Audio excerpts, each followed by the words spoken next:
Hello. Welcome back to Mik'd. Today is Monday, May 11th. Big show for you today. We, again, I guess it's a new Monday thing. It's probably the Monday regular for right now. At the crib, Jared's at, he's the traveling band over there in the hotel room. He's got the whole squad with him. So if you hear, cute little cry in the background, just know it's little Rowan Mitchell just making his presence felt back there. Lloyd is holding it down again in the studio. We appreciate you as always, Lloyd, running the show. I'm just glad you got a backdrop because from here, like being able to see something makes me feel better. It doesn't make me feel like you're as lonely, because you don't have the the insane asylum walls. Yeah, but these aren't people. So, they're just decoration. They're not people, but it just makes it feel a little bit warmer for me. Not as guilty. Yeah, I agree. It does. Seeing it does make me feel better than me just being. It looks like I'm in prison whenever I didn't have anything on. Yeah. Well, okay. We got a lot to talk about. Obviously, LSU baseball is cooked, burnt toast. They're done. Gonna go Cancun. Whatever you want to say, they're out. Right? Not, I guess, officially, because they could go and win the NCAA Tournament and get in that large bid. But that is a very, very unlikely. It's a very tall task to be able to do that, even without being, one of the last 2 or 3 teams to get into the tournament. But to go out there and have to win 5 games and have the pitching depth is very unlikely. So unfortunate, but LSU does not seem to be in the postseason this year, will not be in the postseason this year, coming off an absolute just ass-whooping of a game or a weekend series in Georgia. Georgia did everything that we said that they could do, that we hoped that they wouldn't do, and LSU did everything that we said that, hey, don't do that if you want to win, right? Free passes, walks, setting tables for, Georgia's offense that is one of the best in the country, and they proved it this weekend. LSU walked, I believe, 25 batters for the weekend and hit 6 or something along those lines. Maybe 25 is aggressive. I don't know. Actually, it doesn't seem aggressive. That seems probably right on par. But then they go and give up 9 homers to Georgia. I think Georgia hit like 4 something on the weekend. Just a lot of things that you couldn't do against a very, very talented team. You did. And as a result of that, you get swept for the 4th time this season and fall to 9-18 in conference. Not great. So we're going to talk about all of that. What's next? What do they do the rest of the way? What do you look to next year? And then we're going to talk a little bit about the SEC. Even though LSU's not in it, it's still a bunch of talented teams, and it's going to be a fun postseason. If you're a baseball fan, I know there's going to be a lot of LSU fans who are bitter and say, screw that, I'm not watching anything because LSU's not in it. I'm not that way. So we will talk about SEC. We're also going to dabble in, maybe not talk a ton about, but mention LSU basketball. Seems like we're going to have a professional EuroLeague team in Baton Rouge next year, which is great. It means they're going to be good. They're going to be experienced. They're going to, become very competitive, I would imagine, based off of who they're bringing in. So, 2 weeks ago, everybody was nervous and everybody scared that LSU didn't have one guy, maybe only one player. And we'll wait on Tangle & Co. Came out and said, everybody hold on. We got a lot more happening. You just got to be patient. They hadn't really announced yet, and then they started rolling in. So they will have a team. Seems like they'll have a professional EuroLeague team, which could be good. So without that, let's talk about the shot. Told you I just mentioned we're joined by Lloyd, producer Lloyd holding it down in the studio, joined by our 2-time national champion, once in baseball, once in football, media personality for SEC Network, father of Rome, husband of Mo, Jared Mitchell. Yeah, Mitch. I tell you, you're in the insane asylum walls looking thing. Yeah, my backdrop is exactly the best right now, so let's not talk about that. But if you hear my son in the background, mind your damn business, okay? Listen, that's it. All right? Just letting you know. That's what we're at today. So we know what we're doing. We doing what we're doing. Yeah, it's all good. You got to do what you got to do. All right, let's get into it. Jared, you're in Charlotte. You're watching the games from the mothership. SEC mothership. Delicious. And you watched Georgia the week before. Obviously called that game or that series. And then LSU goes into Athens, and we had previewed it all week. LSU couldn't do this, and this. If they want to win, they're going to have to do this, and that. And they didn't do anything that we had said they needed to do to win. Did all the other wrong things. And you got to see it, obviously, in the watch. Talk to all the other guys, and obviously at SEC Network. I'm sure you'll have plenty of conversations about, what's happening around SEC, also what's happening with LSU. Give me your take on the weekend and kind of where LSU goes from here. What was there to take? I listened. Right. On Sunday, I can remember writing notes down and at one time putting out a 1, a 3, 2 Bs, and then circling it 6 times, meaning there was 13 walks in the game on Sunday. Was it Sunday or Saturday? Sunday. Saturday. I don't know. Sunday, yeah. I don't know how you expect to beat anybody giving away that many free passes. Let's just say you walk 13 people and you give away, let's just say you only give up runs on half of those. So let's say you only give up 6, maybe 7 runs. You're already down 6, 7 runs off of that. Right. Friday night, I actually felt pretty good about where things were when William Smith left the game. Giving up even what he had given up. We talked about it. I said, you go into that place, I'm telling you, a lot of people have a chance to beat them if you don't have shutdown pitching because it's such a great place to hit. And guess what? The bat showed up and looked exactly like that, and we just could not continue to pound the strike zone and or get anybody out. And I talked about their lineup and how good they were at, it's not just a home run ball. That's what it looks like on paper. It ain't just a home run ball. Although they already have 5 dudes on the team that has 15-plus homers. That's impressive. Right? But it's not just the homers. They do a really good job of hitting the ball the other way. They do a really good job of working counts, getting deep into counts, and you saw them do that against William Smith, right?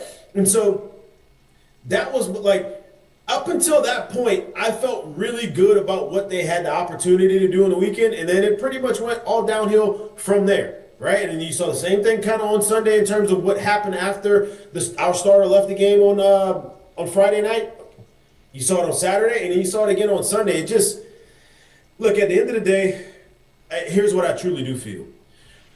When I watch pitching, and you watch a lot of, really good pitching, go look at, some of these dudes that are really good in the big leagues.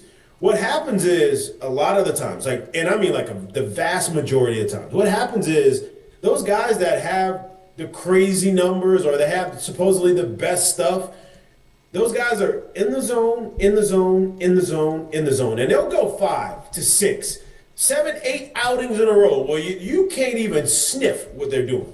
And then all of a sudden they get hit hard.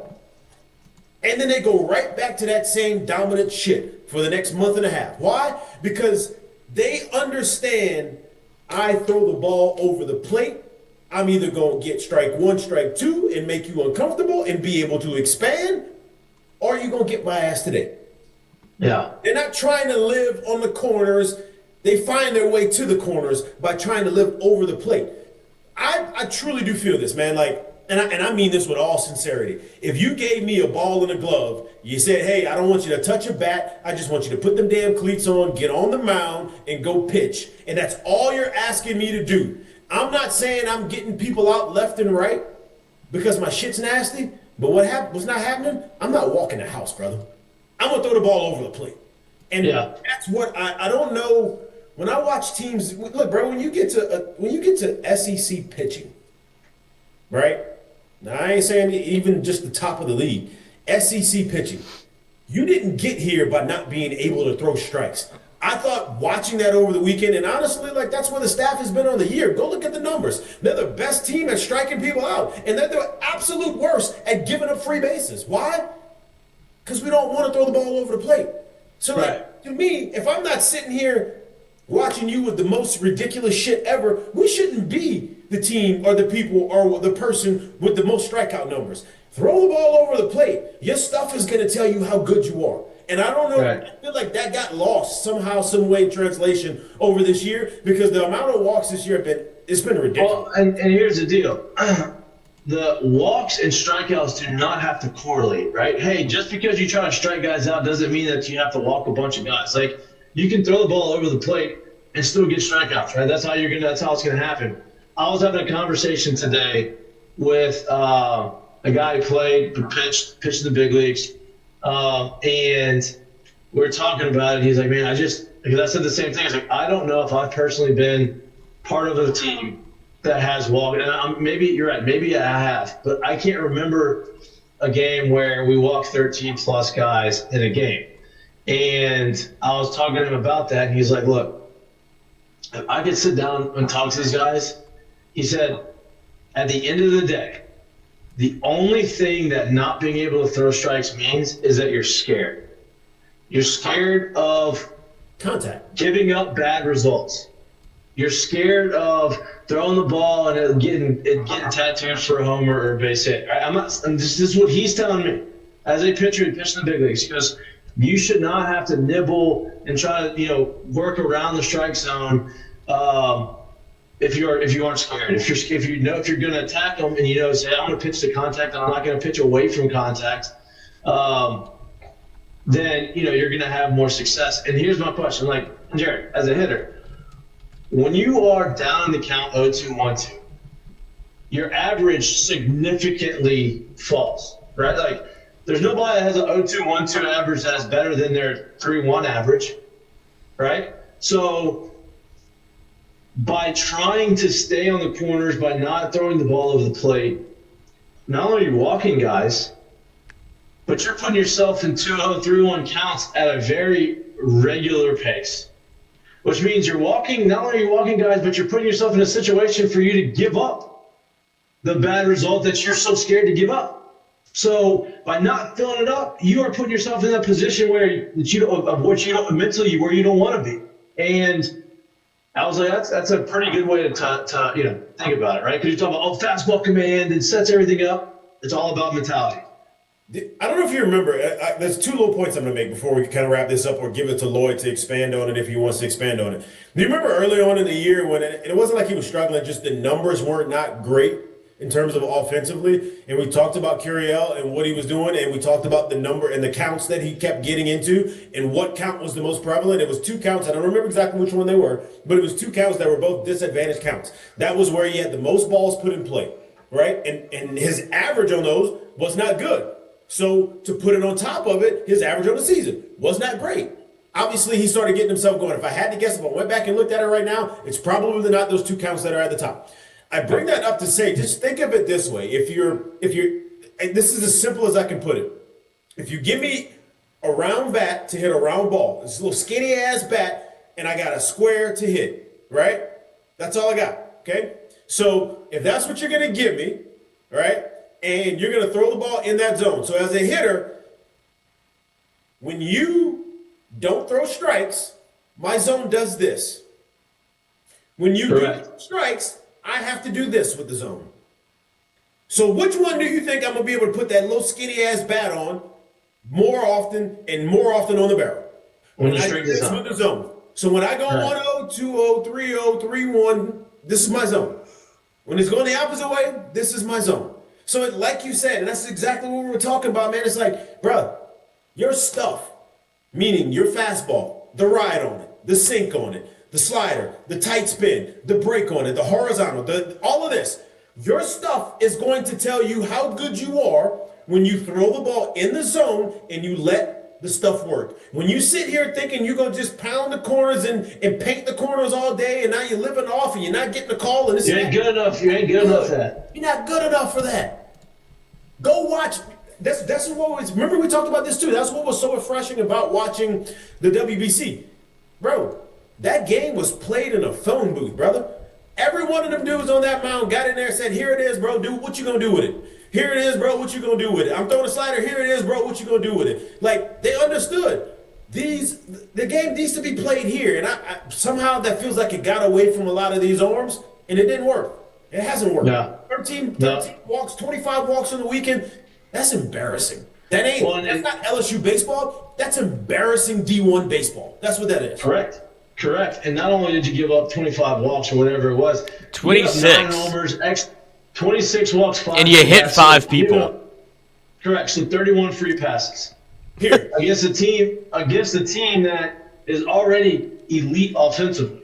So you give up 31 free passes and you give up 9 homers, you give up double-digit extra base hits, and they hit over 400 for the weekend. You're going to give up, however many runs they gave up for the course of the weekend, and it's not going to be enjoyable to be a part of. It's not going to be enjoyable to watch, and that's what happened. The pitching staff has not pitched up to their capabilities, and or some of the guys that maybe were relied on, maybe they just don't have. I don't know, but they have not reached the level of ability that you expect in Baton Rouge at LSU, and it was hard to watch, and it's just a trickle down, man. Whenever you do that, you're not clean, you're not filling up the zone, you're not throwing strikes, you're not working fast. Everything tends to move slower, and when things move slower, you get out of rhythm, and everything just looks clunky, and that's what it's looked like all year. Lloyd, what did you think about it watching it? So it's almost like it's become expected at this point, right? Like this has been a thing with LSU baseball this year, that the more that they walk people, or how often they walk people, it almost is like out of sight, out of mind, because you just assume it's going to happen. The reason that they're giving up so many runs is because they do that. They put people on, and then they couldn't play defense. So I was trying to find the positives around it. They started to play better defense. They started to turn double plays. They started to track balls down in the outfield. They were catching it a little bit better. But at the end of the day, they play better offensively. Yeah, like they got like that. There were some good things that happened. But my question is, and a lot of people have been getting on Yetski for because everybody's looking for somebody to blame. I talked to Mikey about this morning. Like you're not going to blame the head coach because Jay just won a national championship. He's won 2 national championships since he's been at LSU. I think he has given a pass, if you will. And so it becomes a little bit like football, where it's like, who do I blame? Offensive coordinator, defensive coordinator. In baseball, all you have is a pitching coach, and they catch a ton of flack. Well, because Jay's in charge of the offense. Like, I don't think that's like whenever we fast forward to football and the offense isn't doing great, and that happens, they're going to blame Lane Kiffin, not Charlie Weiss. Whenever it gets to, and if the defense isn't good, they're not going to blame Lane Kiffin. They're going to blame Blake Baker or the players. Like, that's just people look for somebody to blame. And but my question is, I think this is the 3rd year in a row LSU has led the SEC in strikeouts. This is the first year where it feels like the walks have been what they are. Well, I don't know. And that's what I was going to ask. Like, am I wrong? Yeah. So I'm looking this up. I'm glad you brought that up, because I'm looking this up, and I want y'all to know, like, this is where I'm at. And I've kind of been on this conversation for a while. You got to remember, and I'm just, I'm going to keep it a buck, man. I'm just telling the straight up truth. Where is that staff in 23 if you don't have Paul Skeens and if you don't have Ty Floyd for half of the year? Where is that staff in 24 if you don't have Luke Holman and you don't have Gage Jump come back into it? Where is the staff last year if you don't have those 2 horses at the top? I bring that up because 23, and look, you're looking at 71 games, 66 games, 68 games, and right now 53 games. Obviously, a whole lot less, so that's not great. And they ain't getting any more. It ain't great, but you're looking at, in 23, they walked 271 batters. In 24, they walked 267 batters. So they walked more in 23 when they won a natty than they did in 24. In 25, they walked 269 batters. So they walked more in 25 than they did in 24 when they won a natty. That's not to sit here and say, keep walking people, that's how you win. This year, 262 already. Oh. So I say that because they've walked people the last few years. Correct. But remove those dudes off the roster. And I'm talking about as a whole. So, like, them, if you just have them on the roster, they're not the ones that's going to say all of a sudden they're bringing the number way. Like, remove those dudes and put just regular, on average of what they've done. And what do you have as a? It seems to me that there needs to be a philosophy change in terms of how we're attacking hitters, because it seems to me that it's been all about the strikeout or all about not really challenging the zone, one way or the other. Yeah, and I agree. And Lloyd, I told you that this morning. Exact same thing you just said. I said this isn't the first year they dealt with walks. Every year, the last 4 years, they have been at the top of the league in walks, but also top of the league at strikeouts. Right, and so if you don't have it, come back and burn them, Correct. And I'm watching it, and if you don't have like the command of your secondary stuff right now, the way that pitches are being called and the way that they're approaching hitters, you are going to have a bunch of walks because they don't necessarily top to bottom establish their fastball and throw a breaking stuff out. And I know baseball is going to that. There's a lot more breaking balls in baseball now than there ever has been. You throw breaking balls and hitters count. I get all of those things. But at the end of the day, if you can't rely on your fastball command, the other secondary stuff's not going to matter, right? It's not going to play, especially in college when these guys aren't professional baseball players and their guys aren't, they're not as fine-tuned as they are going to be in when they get to be professionals. You can't establish fastball command, your secondary stuff isn't going to work, especially if your secondary stuff is a little erratic, which in college, the majority of them are. There's not going to get a ton of Paul Skeens. You're not going to get a ton of like Cade Andersons every year or Iansons where like you felt like every pitch they throw is going to be a strike, right? And then you have to be able to establish, right? We've talked about that. Like Casey Evans for best game of the season. What did he do so well? He attacked and established fastball early and got ahead in counts and used the break and stuff for them to chase out of the zone. That's what you got to do. So from watching, it's just there's a lot of backwards pitching. Like I said, he's not the only pitching coach with that philosophy. That is a common thing around baseball right now. But that's going to lead to more walks if you don't have the ability to control that and pitch off of that. So, look, I'm not a pitcher, right? But I do understand this, and I do think this is real. I honestly have zero problem with guys that are backwards pitchers. Here's my problem with guys that are backwards pitchers that a lot of them don't understand. And this isn't an LSU thing. I think you can look around ball a lot and see a lot of this and not understand. So, like, think of it as a hitter. If you're a right-handed hitter and let's say you're the second hitter of the inning and the guy in front of you hits a double and now he's standing on second and I'm the second guy of the inning and the leadoff guy hits a double? Yeah, you're up to bat. Your primary job is to what?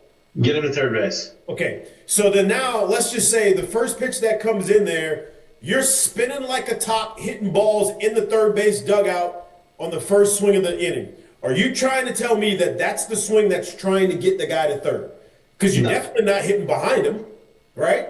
Like you're not hitting balls up the middle of the field. You're not using the other side of the field. You're not looking to drive the ball to the middle of the baseball field. You are strictly spinning, playing me ball at that point. Correct. So my point is intentions. Like intentions tell me a lot. So when I go back to backwards pitchers and I think about that idea, I got no problem with them. But understand, when you're throwing that 2-0 breaking ball, it can't be the 0-2 breaking ball. It can't be the bastard breaking ball that I'm trying to make you chase on. If I'm going to throw this 2-0 breaking ball, it has to be with the mindset of, I know that there's a very good opportunity, very good chance that I probably have to hang this. And if I hang it, he might hit it a mile. But I also know that I need to throw it for a strike. So I can't be looking to try to throw my absolute best one. I need to throw the one that I know I can get a strike on. I'm trying to steal a strike. I'm trying to throw something he's not looking for. I'm trying not to throw him a groove fastball. I want to spin one that maybe he'll freeze because he's looking for a heater. That's how you throw backwards. That's how you do these things. And I think it's the conviction of not understanding I need the strike. Instead, I'm trying to throw the bastard one all the time. And now I'm bouncing 2-0 breaking balls. I'm bouncing 3-1 breaking balls. They're nowhere near the zone. And that's how you end up walking all these dudes. So I think a lot of that goes on. And like I said, this isn't just an LSU thing. I think a lot of that goes on in baseball right now of guys not understanding. But go watch the dudes that are ridiculously good, that put up ridiculous numbers. They live in the zone. They throw a lot of shit over the middle of the plate. Why? Because if I do it over and over and over again as a hitter, I start making them dudes uncomfortable because of their 0-1, their 0-2, their 1-2 all the time. They don't know what's so it's not understanding that part of the give and take in the game. Yeah, it's that's very well said. Like I said, I have no problem backwards pitching. It's just the way they're doing it and not executing it is not it's prone for a lot of walks. So I guess circling back to your initial question is, do you put blame on Yetsky? It's not necessarily that I put blame on him, right? Because at the end of the day, you go to recruit guys, you develop the guys, you do whatever you can, and they're gonna have to go out there and they're gonna have to perform and do what it takes to get guys out. And so I think that it's just, I think it falls on a little bit of both, right? Like the pitching staff as a whole did not perform up to their capabilities, which obviously, if you talk to Yeskie will say, yeah, like I need to do a better job of getting these guys ready. Whether that's the absolute truth or not, he's still gonna have to take some of that blame because he is the guy that is supposed to. He's calling the pitches. He's putting these guys in situations, and so I think it's a mixed bag. Ultimately, the guy on the mound has to go out there and have the intention of pitching well. Right? They have to do what they're trying to do, and the coach can only do so much. Well, and my, I guess, second thought on this is, after going through the numbers like we did, this is clearly his style of coaching that I think he's going to continue with. And that's what I wanted to kind of get the pulse of. If you continue to do it this way, it's kind of the first year it's really bit you because you've seen, because there's two sides to this entire thing, right? Like people want to, people don't like Nate Yetsky because of the job this year. And it's because of his style of, I guess, pitching and the walks versus the strikeouts. Like, what's more important? Are you sacrificing velocity for control? I don't know. But he has always, or at least the track record shows, he has developed guys. And it feels like this was the first year where the development didn't match up with the pitching staff from year to year. And I would say that, like, William Schmidt got better. Kason Evans, did he ever really get better? Did Cooper Bohr, like, you knew what he was when he came here, and he was kind of better than you thought. He gets hurt.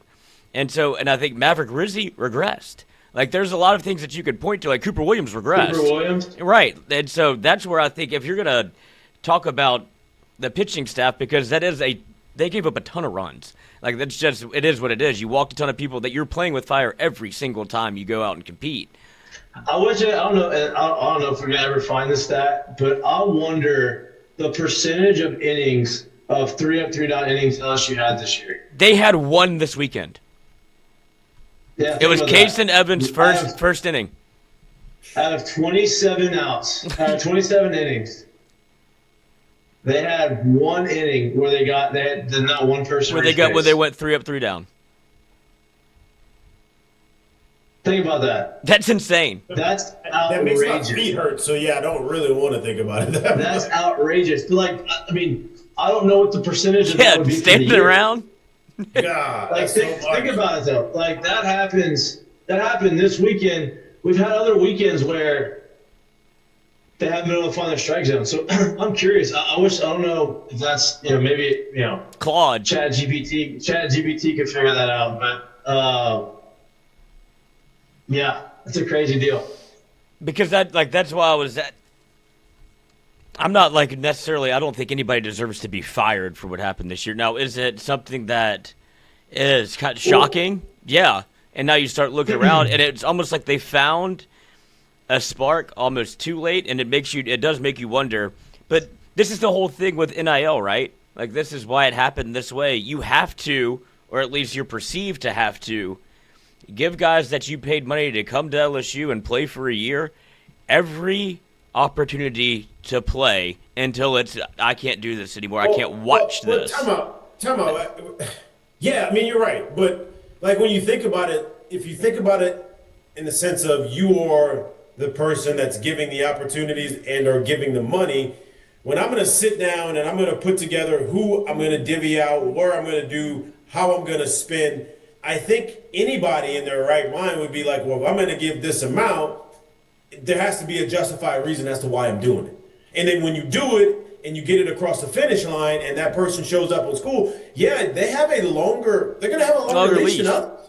That just is what it is. So, like, I don't blame on, hey, we got these guys. And remember, I've talked about this. Like, usually if I get guys in, whoever I'm getting into a place, like, I'm going to need you to be good if we're going to be good. Like, there's no way we can sit here and have this many guys that we brought in to be able to be a part of the team this year that are just not performing and think that we're going to go and grab the guy that was their backup to be good. That's not real. If that was the case, we wouldn't have went and grabbed that guy. Right. We had a guy that was capable already. So, like, that thought process of it to me is like, yeah, it only makes sense. That just makes it seem like, okay, well, maybe the evaluation of who we brought in wasn't what it needed to be.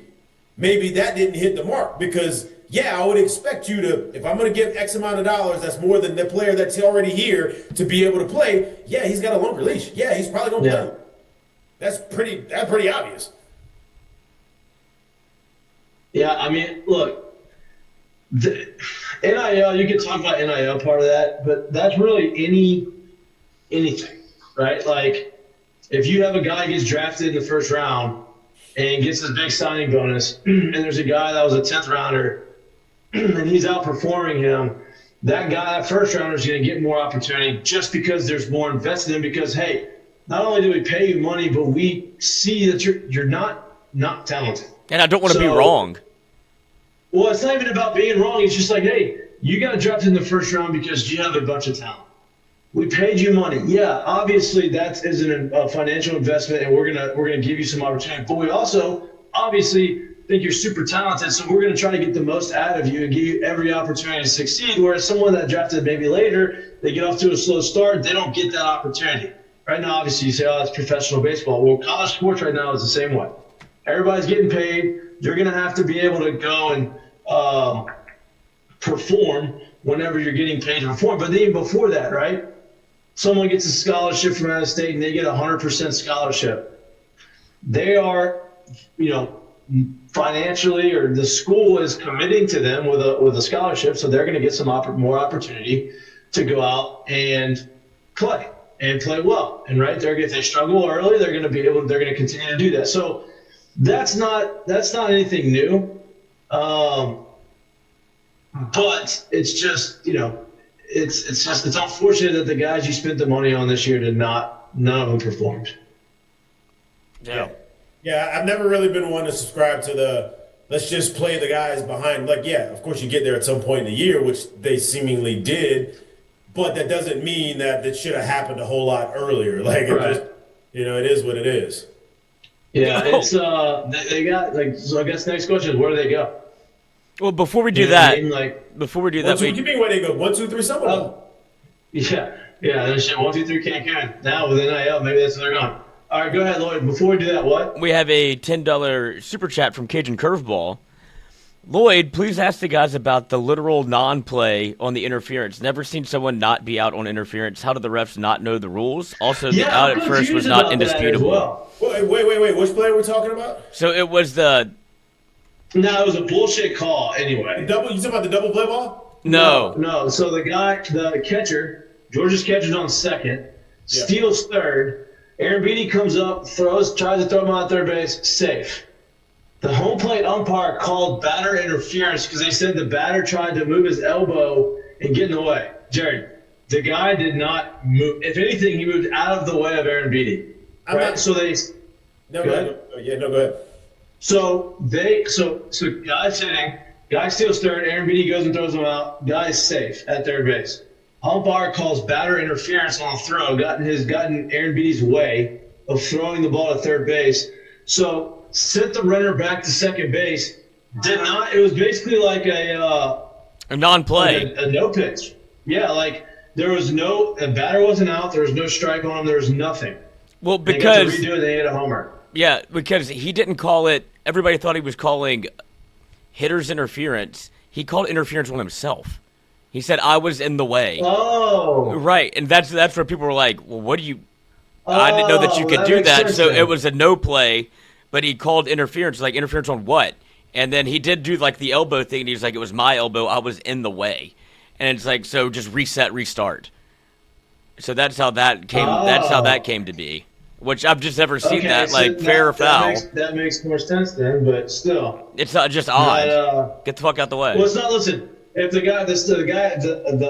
second base umpire gets hit with a line drive and it ricochets to the shortstop, you're out. Yeah. That was my understanding of the rule as well. It's like you're a part of the field. You don't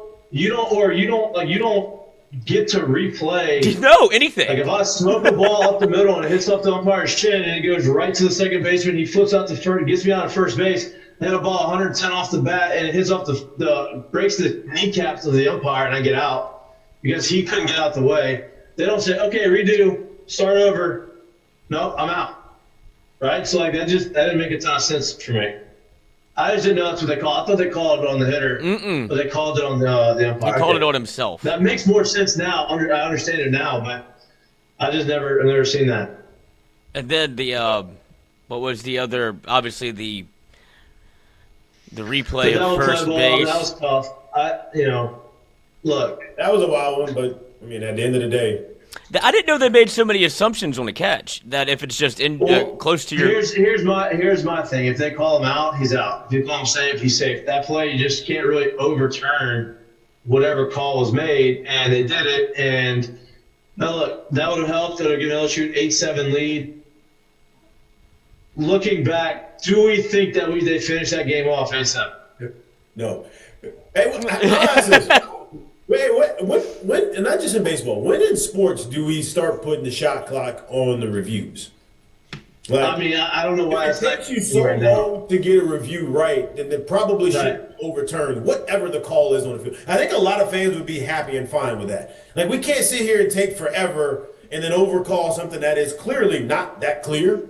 Right. Not that clear. I think there was 3 different angles where it looked like the right call was made on the field, and you had one angle where only the still shot, which you actually still couldn't even see the foot on the bag, was the one that looked like maybe that this was right, and that's what overturned the call. Like, that's kind of crazy. Yeah. Forever. No, I just the definition is clear and visible, clear and indisputable evidence. That is clear and obvious.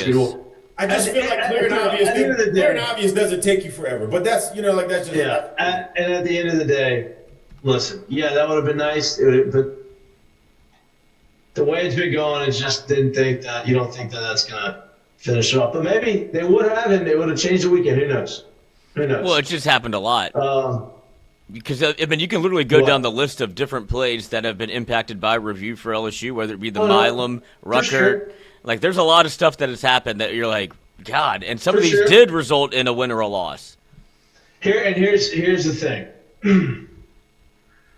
Those things happen more often when you're not playing well. Yeah. Rains it pours. Right?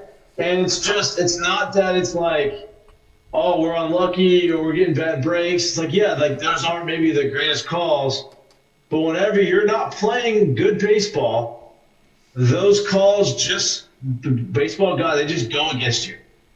And that is what you've seen from LSU all year. They haven't gotten the breaks.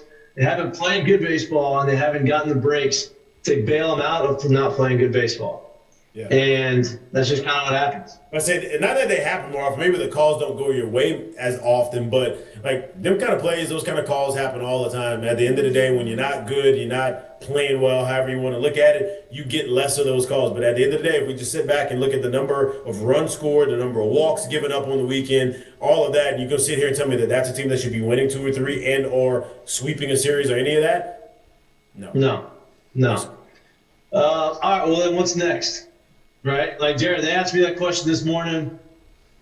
I talked about how they had, depending on what happens with the draft and what I think could potentially happen, like I think Milam has a good chance of coming back to school.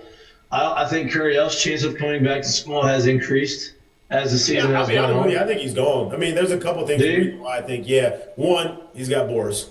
2, he's draft eligible. 2, he's draft eligible 21. So you don't get more leverage to come back to school to be 22 now. Like, that's not a thing. And it's like, I would be shocked if Curiel came back. I mean, look, but Boris has done it before with other seniors, right? Boris has been the guy where they negotiate the whole deal and they don't get drafted where they want. They've gone back for senior years. I'm not saying it's going to happen, but I don't know where he's going to get drafted. So, okay, but like, think of it this way too. Like, coming back would do what? Like, what would he have to do to up his draft stock? Well, it depends on, show or pop, be able to hit the ball, have a. Isn't that what he was supposed to be doing this year? That's what I'm saying. He didn't do it though, and so I don't know if he put the weight on. The swing changes happen, but that. But here, let's talk about that too for a second, right? And as well as just because you gain, and the guy I talked to today, we had this exact same conversation, and you would agree with this. Just because somebody says, "Oh, I gained 15 pounds." In the offseason does not translate to homers or juice. I don't disagree. I know that. So I don't disagree at all. I'm just saying, the reason why I'm saying is because think of it this way. Sophomore draft eligible, you technically have 2 years of the power being in your side, right? But let's just say sophomore year happens and you still have a good year. Like if you look at his numbers on paper, he still had a good year. Fine, yeah. So, but the power numbers didn't come where people thought or was hoping that it would go. They've gone backwards. So then going another year would do what for you? Because if I'm coming back, then the only thing you got to tell me is I'm going to now hit for more power. Brother, if you don't, you lose a lot of leverage. Correct. There's a whole lot of leverage. There's 100% of risk coming back for sure. I don't know if he's going to get drafted. I mean, I know they keep saying he's at this. I'm not sure he's going to get drafted in the first round. That's what I had this conversation with someone today. Much like you had the conversation, brother. The right system, meaning like you get the right chances, and they're not asking you to do something different, and it's supported for you to be the player that you are. Derek Carriel's gonna play 10 years in the big league, bro. Like I'm just straight up. In the right system, with somebody with bat to ball like that, that guy's gonna play a long time in the big leagues if he gets there. I don't think he's ever gonna be the power hitter that people are hoping that it goes to. So he doesn't have to be a power hitter. I know he doesn't. That's my point. Yeah. So with that being the case, why are we really trying to push to get to the first round? Because those kind of things got to be present, or the potential of those things got to really be present for you to be there. I don't think he's that kind of player. I'm with you on that. My conversation is about what he thinks of himself, right? Like it's not about like if he thinks he's a first rounder, he doesn't get drafted in the first round, then I'm going to come back here, I'm going to do this, and this to be able to make myself in the first round. Maybe you do go hit 15 homers. You have some tweaks in your swing, and you're able to change your approach, and the ball goes over the fence more, and you hit 15 homers, you get drafted in the top 20 picks, and everybody's happy, right? Maybe it doesn't. It's the same thing, but it's about what his whole thing about himself is. And, a lot of people kept trying to say, well, like, what his comp was. And early when his comp is Yelich. It's not Yelich. Yelich can hit the ball 450 feet, not Yelich. The comp is more about Quan for the Indians, right? Contact hitter, right? Great, supreme bats and ball skills. And he's been a solid big leaguer. I think that's the comp right now. I just don't know where they're at mentally of where they anticipate being drafted. Because that's a big thing for some guys. Like, were you trying to tell me he doesn't have Boris anymore? Is that what you were trying to tell me earlier? No, I didn't say that. Okay. All right. The only reason I'm saying that is because, if he has Boris, I just don't see many guys that – I get it. Yes. Does he see himself probably see himself as a first rounder? Yes. I don't disagree with that. But I don't know too many guys that are Boris guys when they show up that are draft eligible that see themselves staying 3 years hitting 330 plus every year. I just don't see that. I'm with you, but I've also seen Boris guys not get drafted where they want to get drafted or get drafted high. Something happens, they negotiate, it's not the money they want, and end up going back to school. And I've seen it work both ways. And so I don't know. We'll see. I'm just saying it could happen, right? Let's say he doesn't come back. I think Milan comes back. He doesn't come back. Now all of a sudden you got to go find 3 outfielders, right? You're not going to obviously you want William Patrick to be a guy. But, he is a freshman, and he didn't have a ton of runway yet. And so then there's still a lot of work to do. He's still raw. So you can't just say, hey, I'm going to lock you into that starting outfield spot. Yeah, you have the direct path to it, but you're going to have to go out there and develop and do things. So they're going to go out and have to get outfielders. They're going to, I believe Ruckert's going to go be at second base to get the first same thing. Hey, you have the first shot at second, but we're going to have to go find someone else. I think Braun's probably going to be at first base next year. You don't really have a third baseman. You have both your catchers. Like, it's just, you have to figure out where you're going to go. Jay wants to build it from within. B wants to do the whole thing. Like, you're going to have to go. You're going to have a lot of guys leaving. You're going to have to bring a lot of guys in. Then you got to talk about the staff, which is a whole different conversation. That's like the conundrum that they find themselves in, which I think this year, it's not about I'm at LSU. It's not about what we've done in the past. It's not about who's played here and who we've been able to push out. I think because of how things happen this year, it's probably going to be one of the tougher years he's had in terms of recruiting at LSU. Because if I told you, if you had to tell me right now today, yes or no, no in between. Is William Patrick going to be a starting outfielder to start the season next year? Okay. Is Jack Rucker going to be 100% in the starting lineup to start next year? Okay. Is Pearson 100% going to be in the starting lineup to start next year? Okay. So I'm saying all this because, and I'm not at all saying that these boys can't take the next step and go to the next spot. But they've gotten an opportunity to play. See, what happens is in these other years where you have guys that show up, like if Jake plays the whole year and Jake leaves because Jake had a great year, you can go sell to someone, you can play in his spot, even if you think you got the guy on the team already. See, other people have gotten to see some younger kids play. And whether they think that they are better than that kid or not, or whoever that is, you still have to be, well, you gave him that amount of at-bats this year. How am I going to be able to come in and get those at-bats? So, like, it makes that conversation a little bit tougher, I think, right? And so now you're trying to sell to whoever it is that you're trying to bring in, that they're going to have to come compete, and they're going to want to be able to start, and they're going to want to be able to compete, but you're also trying to keep those same guys in the same – so I think it makes it a little bit harder this year than other years to sit here and say, come here. Yeah, and you have a lot of key positions that you have to go find, right? Which also makes it difficult. And you don't want to do this again. Correct. So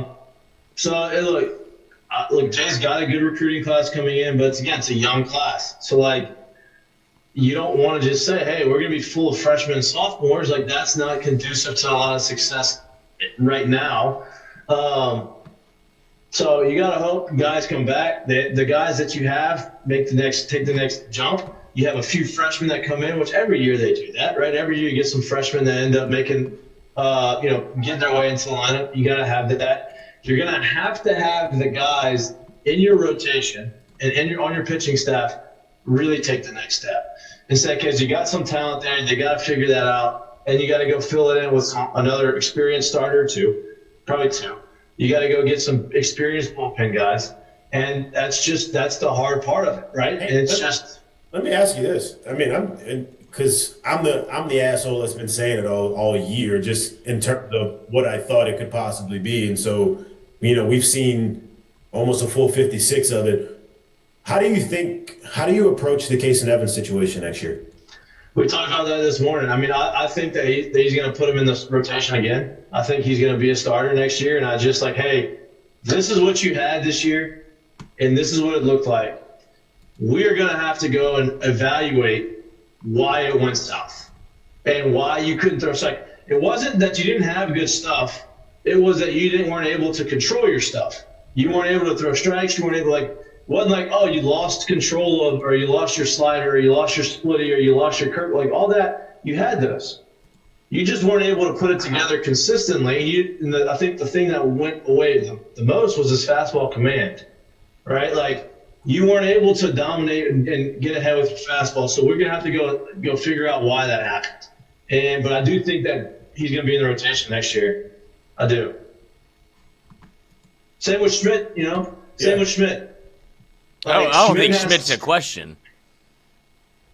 What? Yeah, no. I think William Smith for sure. Like I'm 100% in on the idea and the thought process that he'll be there. And look, like I said, I think what you wanted straight up would be William Schmidt turn into exactly what Cade Anderson did. And there's no slight to him, man. Like people progress at different rates. You know what I'm saying? Like it's not always right. One for one. I thought he took a step forward, obviously, from where he was last year, right? And I think there's an opportunity that there's even more in the tank, right?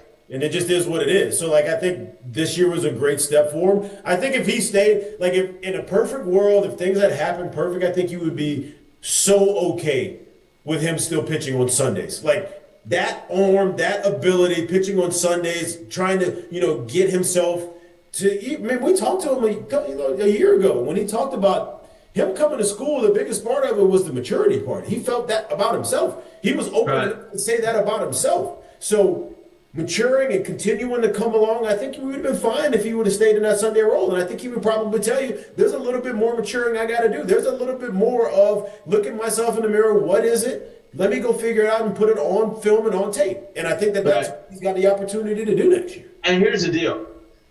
It's okay to get better. Like, you got permission, like Jay said, permission to get better, right? Like, you're not going to come to LSU as a finished product, right? So it's okay to have years where maybe you're not as good as you want to be, but it's all about progression. It's all about getting better. It's all about, by the time you get to your junior year, you are the best version of yourself, right? Some people have the whole freshman year, good freshman year, better sophomore year, better junior year, and it just happens that way.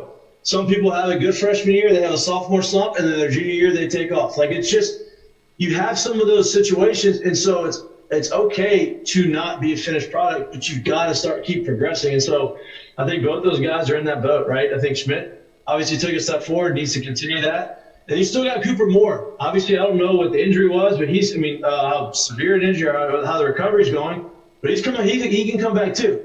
So, you have guys, if they go and they flip the switch and they pitch better, you have talented guys in the rotation. You know what? It's funny, man. I'm getting a chance to look at some of this stuff right now, and I think Kaysen throwing that last game puts him in a spot where these numbers are very, very similar. Last year, Kaysen threw 52 and 2/3 innings. This year, 54 and a third. So they're very close to trying to understand who he is and what he's done. And a lot of, I think, to the points I've tried to make all year, or not even all year, the point I really tried to make going into the season to see how it would be different in terms of what the job is like at the back end of a bullpen and what the job is like as a starter. Bro, you look at a lot of these numbers and they ain't that much different, man. And it's the things that are different, I think, support a lot of kind of how I felt about it. Like, he's walked, like you said, fastball command may be a thing. He's walked 9 more people this year than he did last year, right? But also, that walk percentage is higher. That K percentage was higher last year. Why? But guess what? The batting average is 2 points difference. So, it's not like the stuff has been so much different, right? And I think a lot of it has to do with, man, when you come in to a game on the back end of the game, and people can say here, oh, well, he started at the end of the year. Yes, he did. But you grow a reputation for yourself.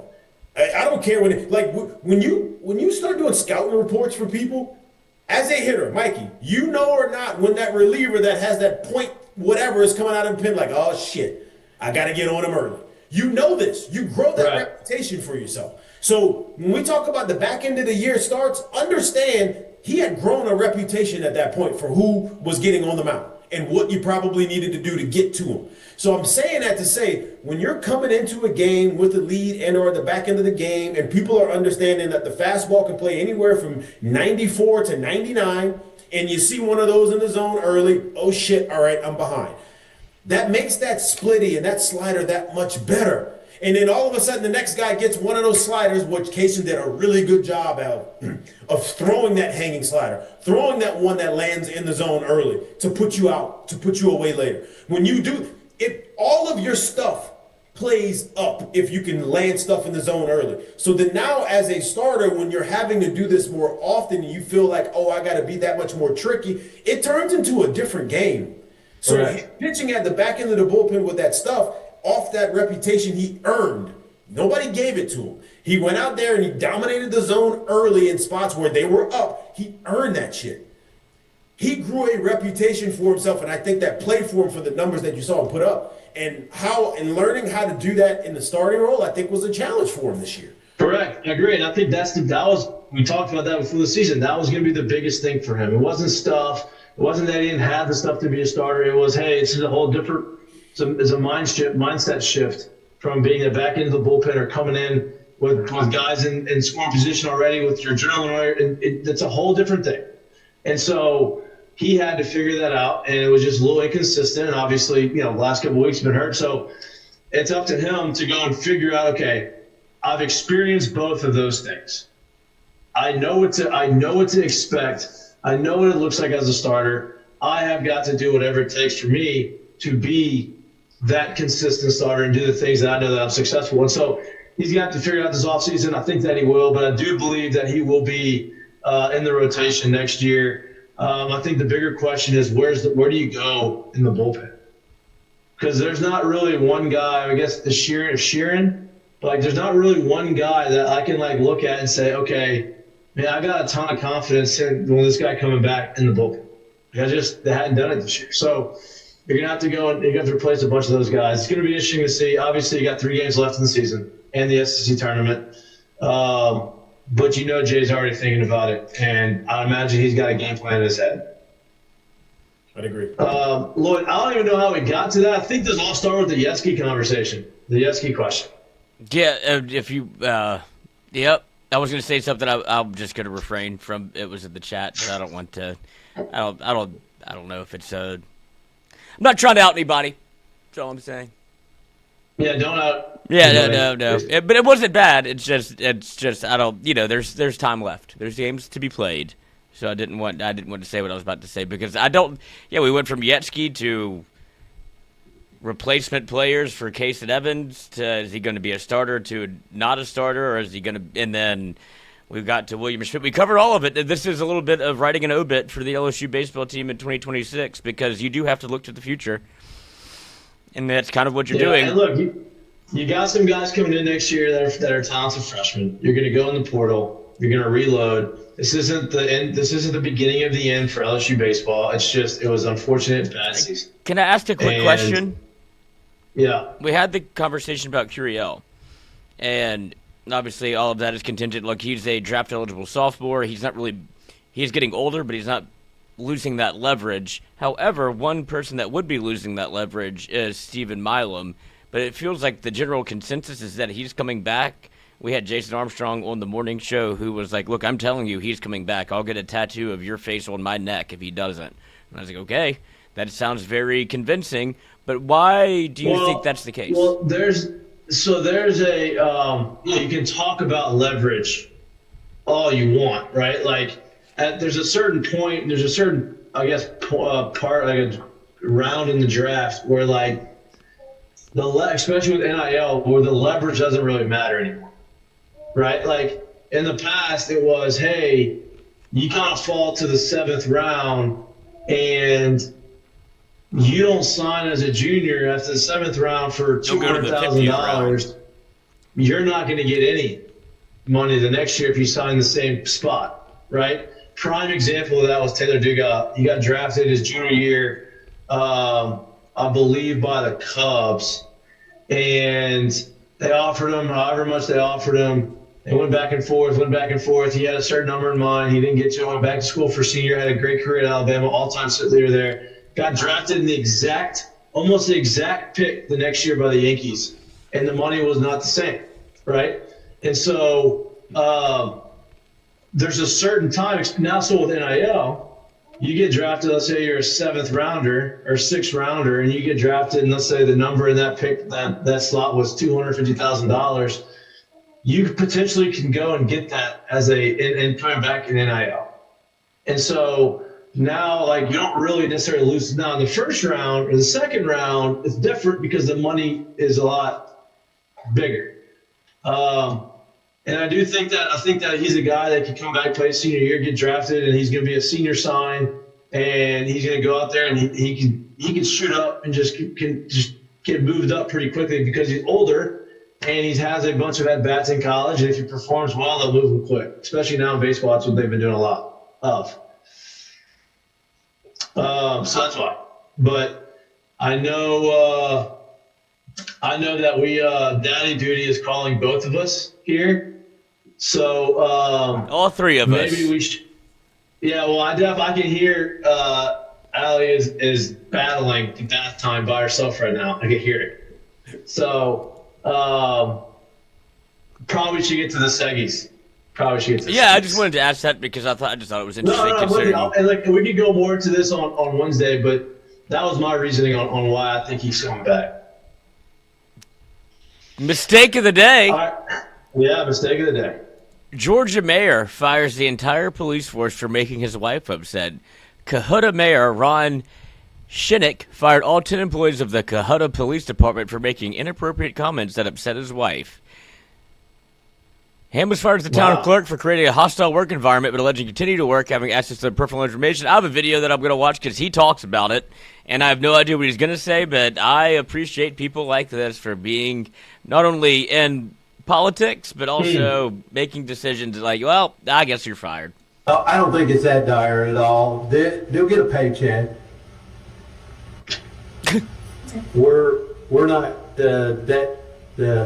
we're not that way, and I appreciate their service. Okay, it's just time for a change. It's a guy thing. Occasionally, college football programs, you have to change the code. The guy. And some people like it, some don't, and that's just kind of the way it happens sometimes. I want to report on good explanation. Contract. All right, I'm over this guy. It's over. Also, yeah, tough. well, yeah, look, defend your wife's honor, I guess. Yeah, great. You're a special. All right. Do we Curtain know call, Lloyd. curtain call Vanderbilt, Missouri? Do we have a definitive idea as to what the fuck happened?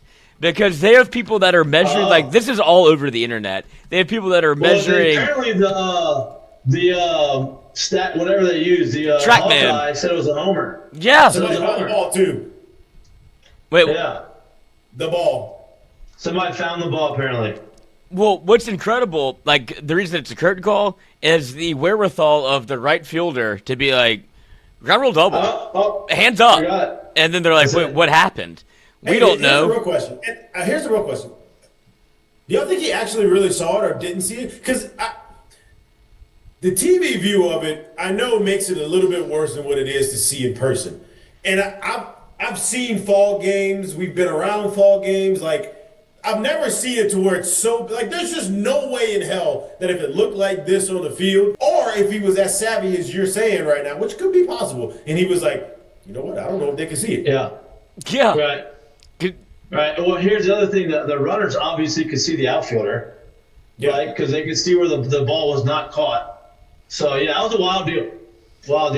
But I'll give the current call to the left fielder, or was it left fielder? Right fielder for having the that's a very baseball, how to win awareness. Like, fuck, I don't know if people can see this. I look like a jackass if they did, but regardless, throw the hands up, and then they immediately suspended play after that because, like, fellas, we can't see a thing, so we might as well call this game because we don't know what happened out there. Yeah, that's wild. Playing the fall game is not fun. All right, Jared, you got a curtain call? You want me to tell me mine while you can think of yours? Yeah. All right, my curtain call is we talked about this a little bit a while ago, but a couple weeks ago, but the story is actually pretty cool. Everybody knows of Matt Fitzpatrick. Obviously, he's one of the top golfers in the world.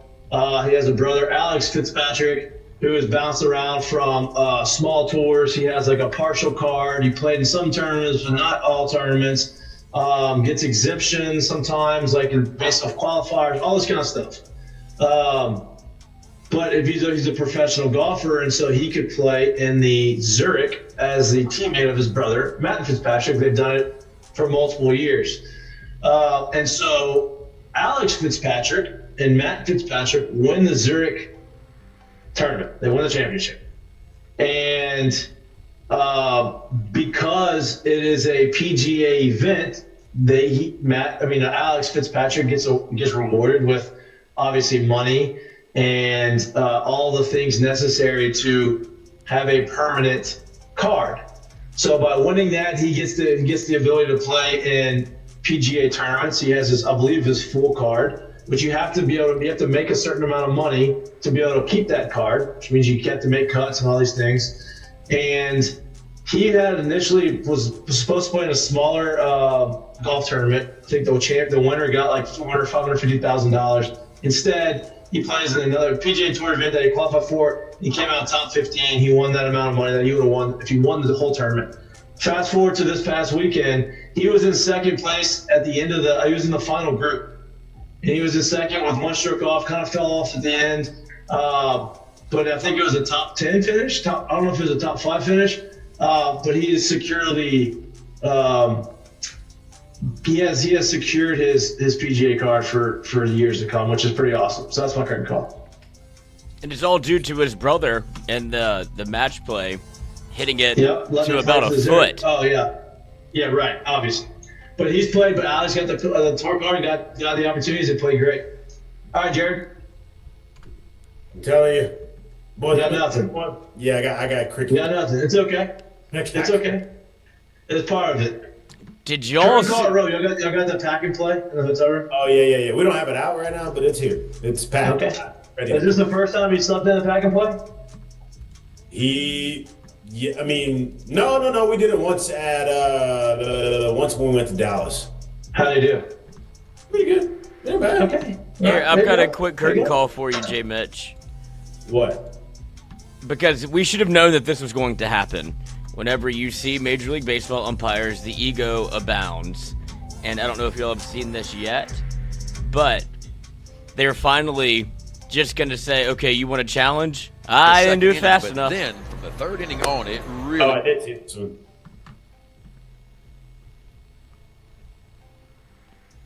Oh, because he thought he walked and he didn't. Or no, didn't. so the crazy part about it is apparently the umpire didn't say it audibly, so the catcher was waiting on him to say ball or strike. Oh, no. Finally gave it, and he was like, no, you waited too late. You know what's funny? I actually remember that umpire a lot in Double A. He used to be in Double A. He was actually one of the better ones. I'm kind of surprised. And he not only was he better in terms of like the rule stuff, but he was also actually one that you could like talk to and have conversation with and be able to reason with about what's going on. So I'm surprised he did that. Carlos was actually really good. But apparently that's what happened is he saw it, or the catcher catches it, was waiting to hear a ball or strike, never heard it. Umpire didn't say anything. He thought it was ball four, just let him walk. And then after he finally was like, all right, well, let me challenge it. And he was like, no, too late.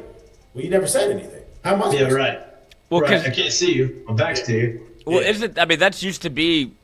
They're gonna have to change how they do that now, because it used to be like a non-call was a ball. Right. Like not every umpire says ball. Yeah, I agree with Yeah. that. I don't know. Yeah. Weird. I can't wait to see what happens in the SEC tournament. To be honest with you, like. Yeah, no, that's gonna be true. I'm curious to see how it works. These boys had a whole year in AAA to use this. They had a whole spring training the year after, and that finally got to the big leagues, right? Now these boys are gonna get thrown right into the fire using this without ever using it before. So it's like, how are you gonna use that in that small sample and not actually using it, like applying it to your game? So it should be interesting. Gonna be interesting. Gonna be fun. All right, that's all we got for this beautiful Monday. We'll be back live in studio on Wednesday, talking ball, talking sports, talking everything. Please like and subscribe to our YouTube channel if you can't watch us, but you like listening to us anywhere you get your pods. If you're listening to us on your favorite podcast platform, please like us. Give us a 5-star rating. Leave a little review. Please like us. Please like me. Please like me. Please. Can we be friends? Give us a 5-star rating. Give us a little bit of a review. It goes a long way. 10 seconds at any time goes a long way for us. So we appreciate that. We love y'all. We appreciate y'all. Enjoy the rest of your Monday night. See you on Wednesday. Peace. Oh. Ooh, in the hotel room. There we go. Oh, hey! Oh, Slump! I guess. Hey, bud. Peace. Later.